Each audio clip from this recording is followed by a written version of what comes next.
so I didn't have to do this thing anymore, right? Because this is something I don't want to do. It's not something I'm good at. Somebody else would be better suited to do this for any number of reasons. But it's a very different thing to say, I know in my head how I'm supposed to do this, than it is to find the time to write down in a clear way for somebody else how they're supposed to do that. And I think for many of us, that is the burden. It is in our head, and it takes time and some sort of system itself just to put that down on paper. So Matt, my question for you is, how did you go about actually then translating what was in your head into some sort of written SOP?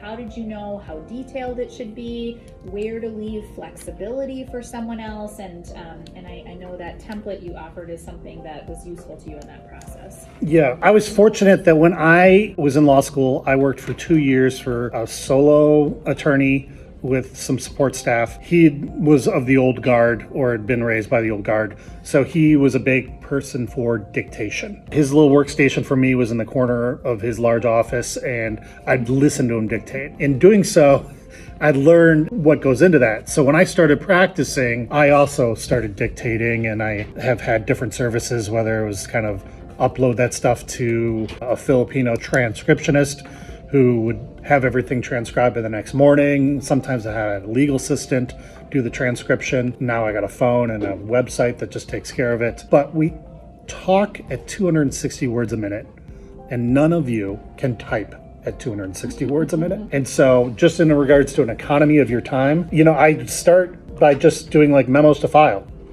Sometimes it's memos to client file. We're at 60 days past serving these divorce pleadings. We got to move forward with default. These are the steps we're going to move forward with. Yeah, and it's pertinent to the divorce.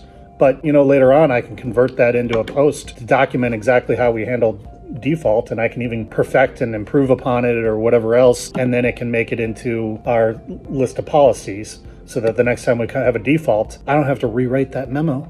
It's already there. And so just getting into the habit of documenting. And granted, for your casework, a lot of it's going to fall within the existing files you have, and you just got to think about it both how to do it for the file and posterity. And then it's like two birds with one stone. For the rest of your stuff, the admin side of the firm, it's also a little bit of knowing that if you don't document it now, and if you just verbally instruct your assistant, next month when billing comes up again, you're going to have to remind them all the stuff you told them, best practices for last month.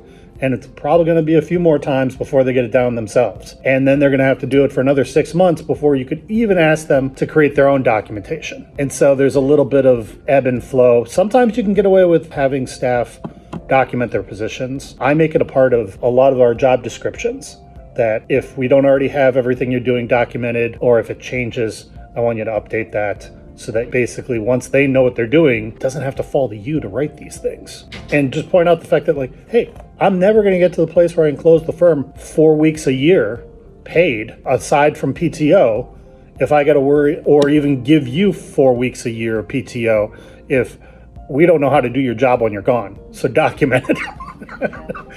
Okay. Do you err on the side of being more specific and more prescriptive as opposed to whether you're dictating or you're writing it down, but you're sort of giving instructions to people on your team? How do you sort of gauge, should I be telling them every step of the way, or when do I let them use their autonomy on figuring some of these things out? That's a great question. It's important for a law firm to have some gradient there. So you need to have, you could see in that template, we've got an introduction, and then we just like to lay out the policy. And the policy might be something in regards to how to treat a frustrated client.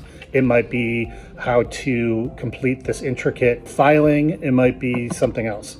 But your policy is your bare minimum that you need them to adhere to. But then if there's some additional opportunities for discretion, you can put that under the best practices part of it, where, sometimes you like to go this way, sometimes it's the other way, especially when you're talking about trying to prescribe things in litigation where your opposing party, your opposing counsel, or even the facts are just going to so widely differ. So you can build in some flexibility while having bare minimums that you want them to follow. Yeah, great. That's really helpful. Thank you. Good afternoon, everyone. My name is Matt Lutz. I'm the founder of Atticus Family Law. We do help divorcees in the Twin Cities, from Wayzata in the west to Stillwater in the east, across the whole metro have success in their divorces by having divorce serve as a springboard towards their next best life.